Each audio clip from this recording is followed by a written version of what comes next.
नमस्कार भक्तों, आज हम सुनेंगे भगवान सत्यनारायण स्वामी की पावन कथा, जिसे सुनने मात्र से जीवन की सभी दुख दूर हो जाते हैं और सुख समृद्धि की प्राप्ति होती है। प्राचीन समय की बात है। नैमी परायण में ऋषि मुनि एकाग्रता होकर सूत जी के पूजते हैं। हे मुनिवर, कलयुग में ऐसा कौन सा व्रत है जिसे मनुष्य के सभी कष्ट दूर हो जाते हैं।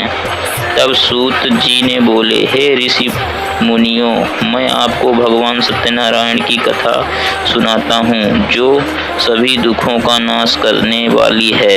पहला प्रसंग। गरीब ब्राह्मण काशी नगरी में एक निर्धन ब्राह्मण रहता था। वह भिक्षा मांगकर जीवन यापन करता था।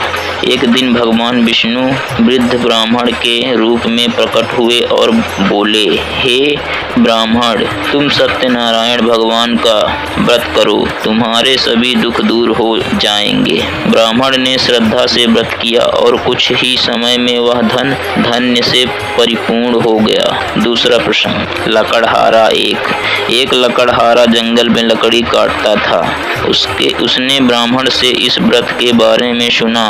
उसने निश्चय किया, आज की कमाई से सत्यनारायण व्रत करूंगा। उस दिन उसे अत्यधिक धन मिला। उसने व्रत किया और जीवन में सुखमय हो गया। तीसरा प्रसंग। व्यापारी की कथा। एक नगर में एक व्यापारी रहता था, जिसकी कोई संतान नहीं थी। उसने संकल्प लिया, हे प्रभु, यदि मुझे संतान प्राप्त होगा तो मैं आपका व्रत करूंगा।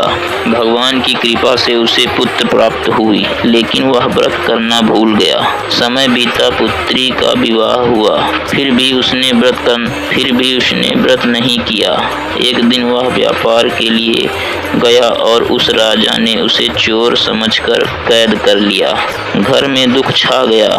तब उसकी पत्नी और पुत्री ने श्रद्धा से व्रत किया। भगवान की कृपा से व्यापारी मुक्त हुआ और वह घर लौटा।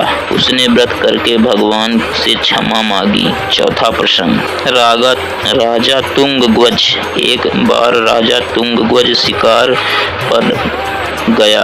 उसने देखा कि लोग सत्यनारायण भगवान की पूजा कर रहे हैं। अहंकार में आकर उसने प्रसाद ग्रहण नहीं किया। इससे वह दरिद्र हो गया और उसका राज्य नष्ट हो गया।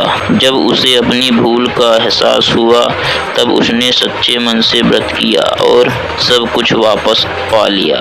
भक्तों, इस कथा से हमें यह सीख मिलती है कि भगवान सत्यनारायण का व्रत श्रद्धा और भक्ति से करना चाहिए।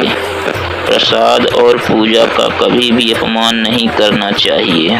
जो भी भक्त सच्चे मन से यह व्रत रखता है, उसका सभी मनोकामनाएं पूर्ण होती हैं। तो बोलिए सत्यनारायण भगवान की जय।